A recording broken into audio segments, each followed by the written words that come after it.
नमस्कार दोस्तों, स्वागत है आपका मेरे चैनल मेष एस्ट्रो ज्योतिष नेटवर्क पर। आज हम बात करेंगे सिंह राशि के जातकों के लिए जनवरी 2021 के राशिफल के बारे में। सन 2021 जनवरी के महीने से लेकर के दिसंबर के बीच में आप लोगों के लिए जो राशिफल आज हम बताने जा रहे हैं, हालांकि यह जनवरी के महीने का है, इसमें ओवरऑल कंडीशन हम पूरे साल के हिसाब से आपके बारे में बताएंगे कि सिंह राशि के जातकों पर इस समय के ग्रह गोचर का इफेक्ट अगले साल किस प्रकार का रहेगा, यानी कि आने वाले साल में भी क्या कुछ गोचर चेंज होंगे, क्योंकि जब शनि जैसे ग्रह होते हैं तो ये 2.5 साल का लगभग टाइमिंग एक राशि के अंदर में लेते हैं। तो सबसे बड़ी बात यह है कि यहाँ पर जो गोचर होगा उसके अकॉर्डिंग आपको किस तरीके के रिजल्ट मिलेंगे, इस पर विस्तृत रूप से चर्चा करेंगे। और सबसे पहले मैं उन लोगों से एक रिक्वेस्ट करूंगा जो मेरे चैनल पर नए हैं, कृपया लाइक्स मेरे चैनल को कीजिए और चैनल को सब्सक्राइब जरूर कीजिए और साथ ही बेल आइकन को दबा दीजिएगा, क्योंकि ताकि आने वाले सभी नोटिफिकेशंस आपको समय समय पर प्राप्त हो सके। क्योंकि मैंने अपने चैनल में देखा है, जिन लोगों ने मेरे चैनल को सब्सक्राइब नहीं किया है उनके व्यूज मेरे चैनल पर बहुत ज्यादा हैं, और जो लोग मेरे चैनल के सब्सक्राइबर हैं उनके व्यूज मेरे चैनल के बहुत कम है। तो कृपया चैनल के वीडियोस को देखिए, और अगर जिन लोगों ने मेरे चैनल को केवल व्यूज देखते हैं या केवल मेरे वीडियो को देखते हैं तो प्लीज आप लोग भी चैनल को सब्सक्राइब जरूर कीजिएगा और साथ ही बेल आइकन को दबा दीजिए। और जिन लोगों को पर्सनली मुझसे अपनी जन्म पत्रिका के बारे में कुछ जानना हो, पूछना हो, या किसी भी तरीके की आपकी कोई आप जन्म पत्रिका के बारे में कोई विश्लेषण करवाना चाहते हैं या अपनी जन्म पत्रिका का कोई फलादेश आप जानना चाहते हैं, तो मेरे स्क्रीन पर दिए गए नंबर पर आप मुझे टेलीफोनिक अपॉइंटमेंट प्राप्त करके कांटेक्ट कर सकते हैं। तो मित्रों, आज हम बात करेंगे सिंह राशि के लिए। तो इस वर्ष नए साल का जो आरंभ हो रहा है वो बहुत अच्छे नक्षत्र के अंदर हो रहा है। नक्षत्रों का राजा कहा जाता है पुष्य नक्षत्र। नक्षत्र को माना जाता है कि यह नक्षत्र जिस सप्ताह, महीने, वर्ष के प्रारंभ दिन में होता है तो वह वर्ष का रिजल्ट लगभग सभी कामों के लिए, देश के लिए अच्छे आपको रिजल्ट मिलते हैं उसके। तो सिंह राशि के जातकों के लिए सबसे पहली बात, हम उनकी कुंडली के अकॉर्डिंग ग्रहों के गोचर पोजीशन को देख लेते हैं। अगर सिंह लगन की आपकी कुंडली है या आपकी राशि सिंह है तो आप इस राशि फल को देख सकते हैं, या आपकी कुंडली के अंदर में चंद्रमा 5 नंबर की राशि पर, 5 नंबर के अंक पर लिखा हुआ है तो आप ये राशिफल देख सकते हैं। तो आपके हिसाब से अगर हम चंद्र राशि से देखते हैं, चंद्र कुंडली से देखते हैं, तो मेरा राशिफल चंद्रमा को आधार मान करके बनाया गया है। और यहाँ पर किस प्रकार की कंडीशन है, देखिए, अगर आपके सिंह लगन की जातक आप हैं तो इसमें सबसे मेन क्या होगा कि आपके कर्म स्थान पर राहु का गोचर और चतुर्थ में केतु का गोचर चल रहा है, और उसके हिसाब से आपके लिए मंगल की जो पोजीशन है, मंगल भी सिंह लगन के लिए योग कारक ग्रहों में से एक ग्रह माना जाता है। तो भाग्य स्थान में मंगल का गोचर सिंह राशि के जातकों को उत्तम फल प्रदान करेगा। पंचम स्थान में सूर्य, बुध और शुक्र की युति आपके लिए अच्छा रिजल्ट देने वाली है, लेकिन यहाँ पर थोड़ा सा शुक्र जो है उतना शुभ फल परिणाम देने वाला नहीं है, क्योंकि कर्मेश होकर के पंचम में बैठना कोई बुरी बात नहीं, बट सूर्य के प्रभाव से इसमें कुछ कमियां आ जाती हैं, जैसे ग्रह अस्त हो जाता है। तो थोड़ा बहुत यहाँ पर आपको कुछ चीजों के लिए फाइनेंशियल मुश्किलों का सामना करना पड़ सकता है। हालांकि आपको अपने सभी कार्यों में अंततः अच्छे फल परिणाम प्राप्त हो जाएंगे। आपका फाइनेंशियल टाइम जो है बहुत लंबे समय के लिए खराब नहीं कह सकते हैं, ऐसा हो सकता है कि ना हो, लेकिन 1%, क्योंकि इस कंडीशन में कभी कभार, क्योंकि शुक्र लक्ष्मी, धन, पत्नी, इन सब चीजों का ग्रह माना जाता है, तो यहाँ पर कभी कभी ये चीज अप डाउन आ सकती है। छठे स्थान में गुरु और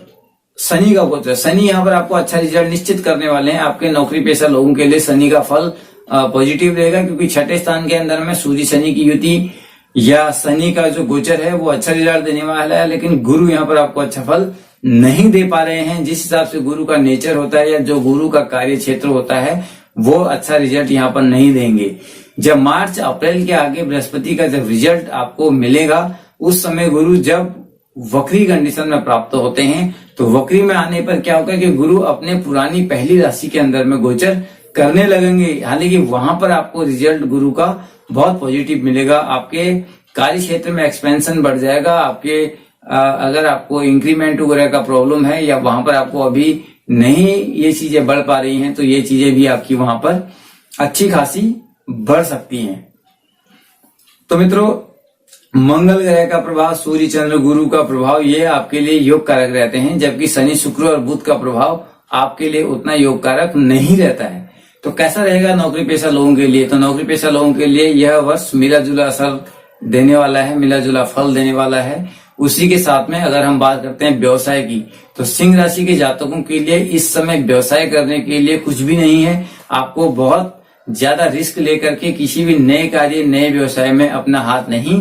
आजमाना चाहिए। अगर आप ऐसा करते हैं तो आप बहुत बड़ा खतरा मोल ले रहे हैं। आपको बिजनेस, व्यापार दोनों में बहुत तगड़ा झटका लगेगा और बहुत ज्यादा आप फाइनेंशियल डाउन कंडीशन पर चले जाएंगे। आपका जो जमा किया हुआ पैसा या जमा की हुई पूंजी है वो एक ही बार में खर्च हो सकती है।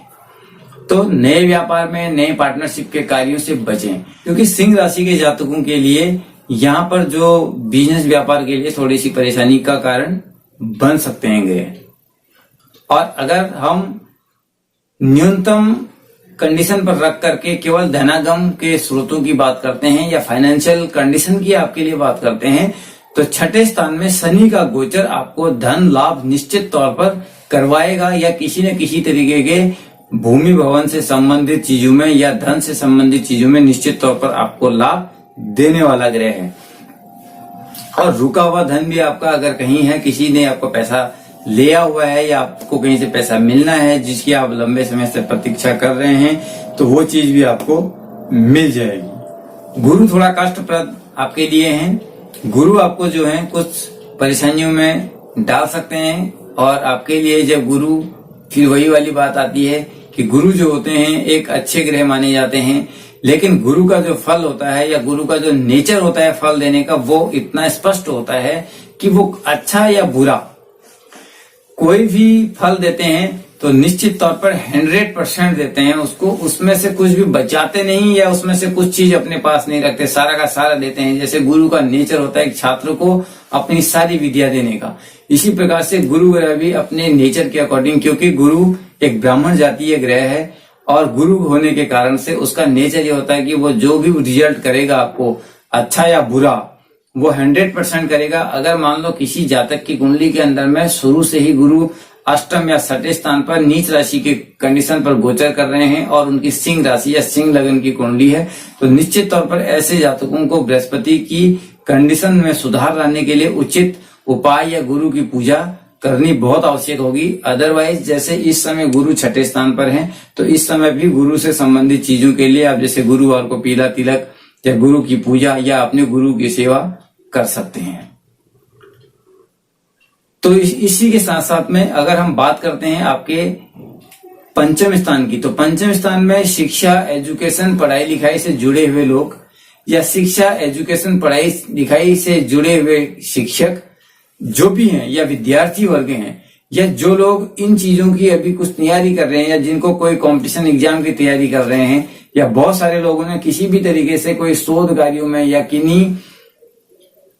ऐसे एग्जामों के अंदर में जो तैयारी कर रहे हैं कि जो आपको आगे प्रमोशन वगैरह दे सकते हैं, या नौकरी के लिए कुछ नए एग्जाम आप देने के प्रयास कर रहे हैं, तो उन सब में आपको अच्छा फल मिलेगा। हालांकि गुरु इसके लिए भी बहुत महत्वपूर्ण होता है, लेकिन पंचम में सूर्य बुध की युति, सूर्य बुध की युति बुधादित्य योग बना रही है और बुधादित्य योग शिक्षा के लिए, पढ़ाई लिखाई के लिए सर्वोत्तम फल, सर्वोत्तम रिजल्ट देने वाला ग्रह माना जाता है। हालांकि यहाँ पर सूर्य के साथ में शुक्र की युति है। शुक्र की युति होने से भी बहुत सारी चीजें डिस्टर्ब होती हैं, उनको हम डिस्ट्रैक्ट मान सकते हैं, क्योंकि कभी कभी माइंड लेवल या सोच या हमारी जो थिंकिंग होती है वो कुछ डिस्ट्रीब्यूट हो सकती है, या उसको हम ये कह सकते हैं कि उस हिसाब से डेवलप नहीं हो सकता हमारा माइंड, या उस चीज को एक्सेप्ट नहीं करता जो हमको एट ए टाइम करना चाहिए। तो शुक्र की पोजीशन से थोड़ा सा माइंड डिस्ट्रैक्ट रहता है, यानी कि आप किसी भी गलत दिशा की तरफ मुड़ सकते हैं, या आपके अंदर कुछ गलत हैबिट्स या किसी नई चीज को पाने की या ऐसी कुछ चीजों की इच्छा जागृत हो सकती है। तो इन सब चीजों में आप अच्छा और बुरा ध्यान में रख करके अपने कामों को कर सकते हैं। तो मित्रों, ओवरऑल कंडीशन के हिसाब से अगर हम पूरे साल की व्याख्या करते हैं तो पूरे साल के अंदर में बहुत ज्यादा ग्रहों की कंडीशन में चेंज आने वाला नहीं है, क्योंकि 18 महीने तक राहु केतु भी अब चेंज होंगे नहीं। तो 18 महीने तो 2000 अगर अभी से लेके चलते हैं तो 2022 में जाकर के कहीं 18 महीने राहु केतु के पूरे होने वाले हैं। तो 2021 तो आप भूल जाइए, क्योंकि 2021 में राहु केतु आपकी कुंडली के अकॉर्डिंग आपके दसम और चतुर्थ स्थान में ही राहु और केतु का गोचर चलने वाला है। तो राहु केतु के गोचर में क्या होता है कि राहु जब भी कोई काम कराता है तो अचानक करता है, आपने प्लान नहीं किया होता है, आपने उस पर बहुत गहरा चिंतन नहीं किया होता है और आपको पता चलता है अरे ये काम मेरा अचानक से हो गया। लेकिन कभी कभी क्या होता है, आप किसी काम के पीछे पड़े रहते हैं और कई दिनों से उस पर बहुत ज्यादा मेहनत कर रहे हैं, बहुत ज्यादा उसके ऊपर प्रयास पर लगे हुए हैं, उसके लिए कई जगह जा रहे हैं, आ रहे हैं, लेकिन वो काम आपका होते होते फिर रुक जाता है। तो यही राहु और केतु का डिसीजन है। अगर जिन लोगों की कुंडली में जन्मस्थ राहु केतु की पोजीशन 10वें या 12वें स्थान के अंदर में है तो ऐसे लोगों को निश्चित तौर पर थोड़ा सा कार्य व्यवसाय में विलंब होने की संभावनाएं रहेंगी, क्योंकि ये आपकी कुंडली के अंदर में कालसर्प योग जैसा योग एक बना रहा है। हालांकि आपकी कुंडली के अंदर में चंद्रमा या किसी अन्य ग्रह का गोचर आगे चल करके बाहर आएंगे। जैसे आप धीरे धीरे करके मंगल ग्रह आपकी कुंडली से बाहर निकल के आ सकते हैं राहु केतु से, वो बढ़ेंगे आपके लाभ भाव की तरफ में, तो तब आपकी कुंडली में थोड़ा राहु का जो प्रभाव होता है वो कम होगा, क्योंकि शनि केतु मंगल राहु इनका जो संबंध होता है ये एक्चुअल में व्यक्ति के लिए कभी कभी तो बहुत ज्यादा फायदेमंद होता है और कभी कभी इसका रिजल्ट बहुत डम होता है, यानी कि एकदम खराब होता है। तो ऐसी कंडीशन में हम ओवरऑल कंडीशन को देखते हुए, और शनि का भी गोचर अभी चेंज नहीं होगा, मेजरली आपके लिए नेगेटिव जो भी ग्रह हैं, सिंह राशि के लिए पॉजिटिव ग्रह या नेगेटिव ग्रहों की अगर बात करते हैं तो शनि राहु केतु तो ऑलवेज नेगेटिव ग्रह हैं सिंह लगन की जातकों के लिए। तो तीनों में से कोई भी गोचर में चेंज नहीं हो रहा है, यथावत स्थिति बनी हुई है। छठे स्थान में शनि आपके हौसले को बढ़ाते हैं, आपके शत्रुओं के दमन के लिए ठीक है, आपके कामकाजी रिजल्ट के लिए ठीक है, लेकिन राहु आपको चक्कर बहुत कटवा सकता है। तो आशा करूंगा कि यह वर्ष आपके जीवन के अंदर में बहुत सारी खुशियां, बहुत सारी आपकी इच्छाओं को पूरी करने की कंडीशन पर रहने वाला हो, और इसमें मैं यही चाहूंगा कि आपके सभी मनोनुकूल परिणाम आपको प्राप्त हों। और इसी के साथ मैं लेता हूं आपसे विदा। अगर आपको मेरी वीडियो अच्छी लगे तो प्लीज कमेंट करके जरूर बताएं। अगर आप मुझे डायरेक्ट कमेंट करें, मैं आपके कमेंट का उत्तर देने का प्रयास जरूर करूंगा। अगर आप मेरी पिछली सारी वीडियोस को भी देखेंगे तो यथासंभव प्रयास किया गया है कि सभी लोगों के कमेंट का आपको रिप्लाई किया जाएगा। इसी के साथ साथ नमस्कार, अगली वीडियो में फिर हम आपके साथ में आएंगे, तब तक के लिए धन्यवाद।